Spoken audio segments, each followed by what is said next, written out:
ป่ะเดี๋ยวต้องคำให้เนาะอาบน้ำตัดผมใหม่เนาะอาบน้ำตัดผมใหม่เลยค่ะ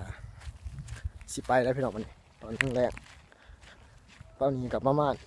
5 โมงเลยพี่น้องประมาณ6 โมงปลาย7 โมงไปเนาะไปเบิ่งน้ำกันมางานจะเป็นจังได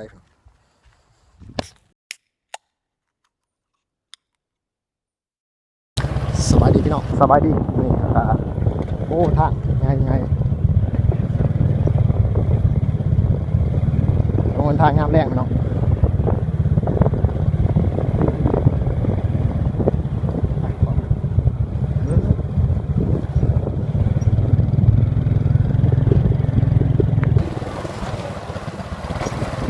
เครื่องเชียวกับรถไปหรอเสียงอะไรเดินทางไปบุญธรรมสกัดภาษาที่มันพูดเบิ่งบนทางบ้านเฮ้า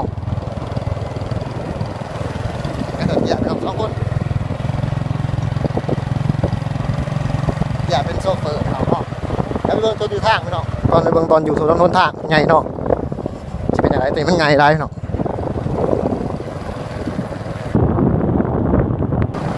พี่น้องตอนนี้ก็เดินทางอยู่บนทางถนนใหญ่ครับพี่น้องเนาะเบิ่งบรรยากาศกันพี่น้อง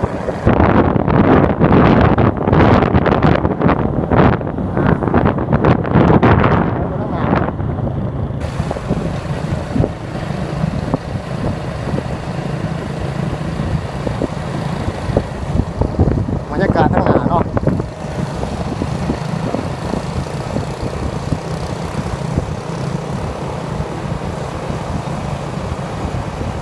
ก็ต้องแซงอะไรมา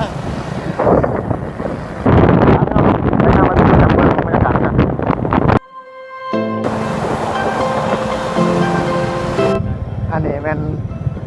ทางไปพี่น้องรถกำลังเรือมากนะพี่น้องเนาะรถกำลังเรือมากบรรยากาศท่านว่ากองแจ้งอาเซียนซาเตียน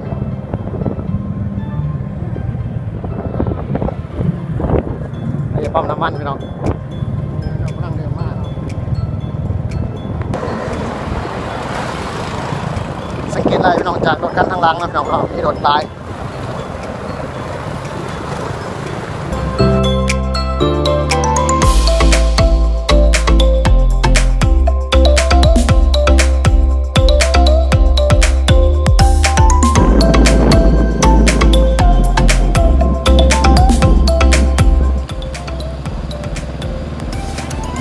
อันนี้มาหอดซ้ำเนี่ยทางเขาวัดผู้พี่น้องรถมากรถบ้างรถต้องเดือด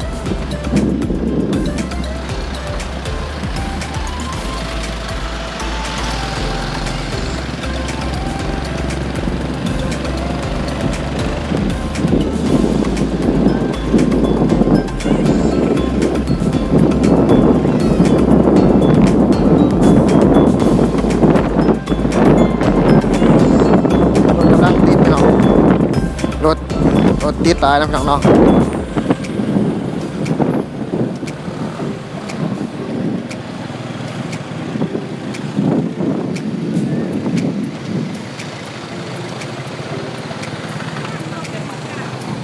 เดี๋ยว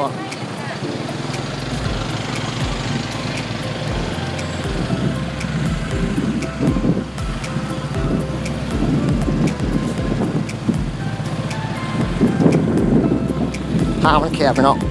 รถก็ต้องไป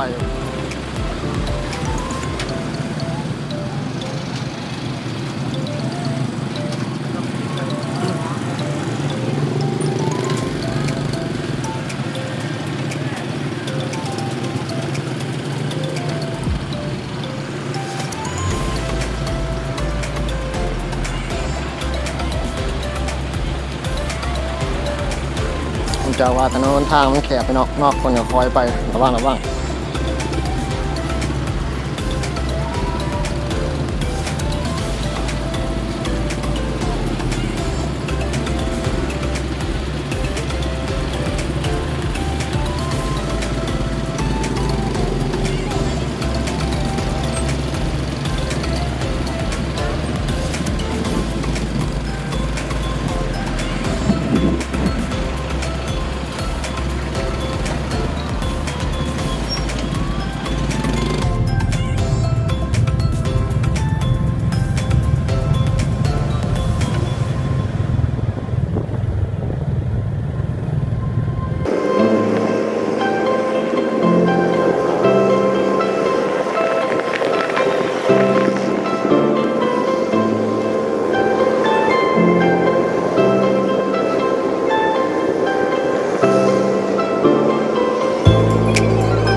มาพี่น้องเนาะในการมนต์นมัสการพระสารีวัดปูจะประจักษ์เลยนะพี่น้อง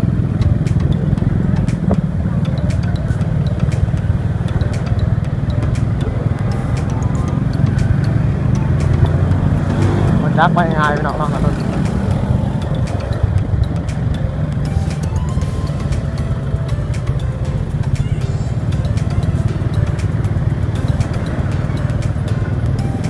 ถ้าว่ารถใหญ่ไปง่ายพี่น้องประจักษ์ไปง่ายระวังทางเงิน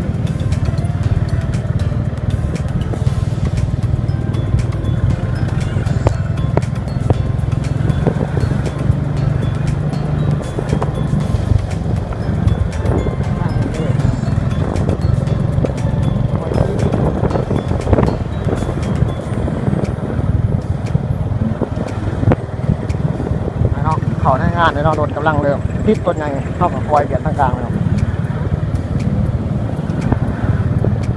ระวังแต่รถสวนมากเลยครับ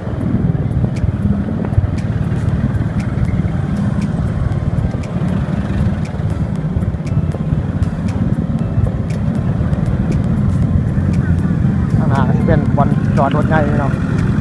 รถจักรไปตรงรถจักรไปตรงเลยใหญ่เขารถจักรรถจักรกับเขามาทางไหนได้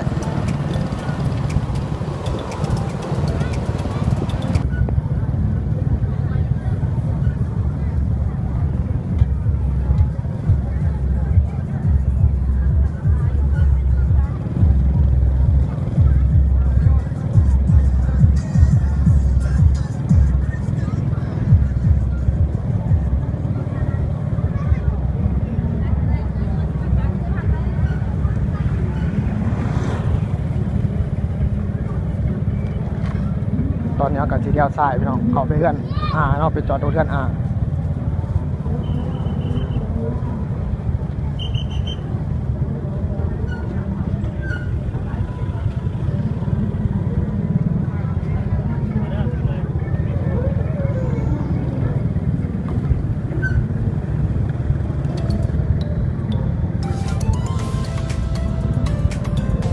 ก็แล้วเต้แล้วพี่น้องไปจากฝากันแล้ว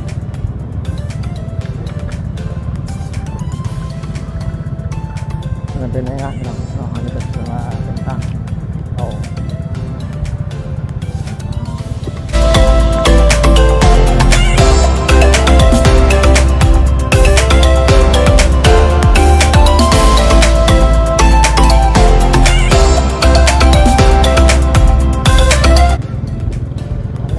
นี่กระเทาไปกันพี่น้องได้จอดรถไว้นอกจากยางว่า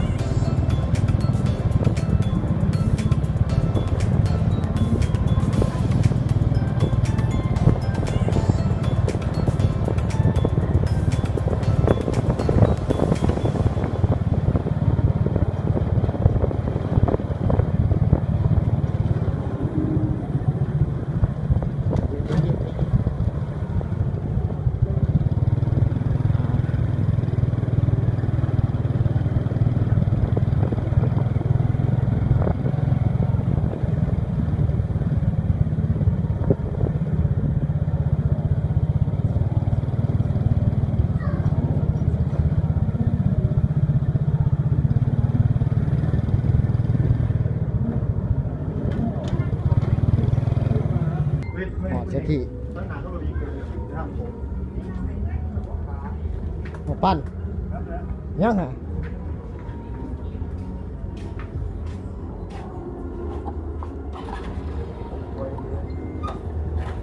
โอ้มีแต่ฝุ่นเฮ้ยเขาได้ไหมว่ากินไหนดิกินอะไรมากินจะน้อยหมูปันยังปิ่งไก่อ่ะ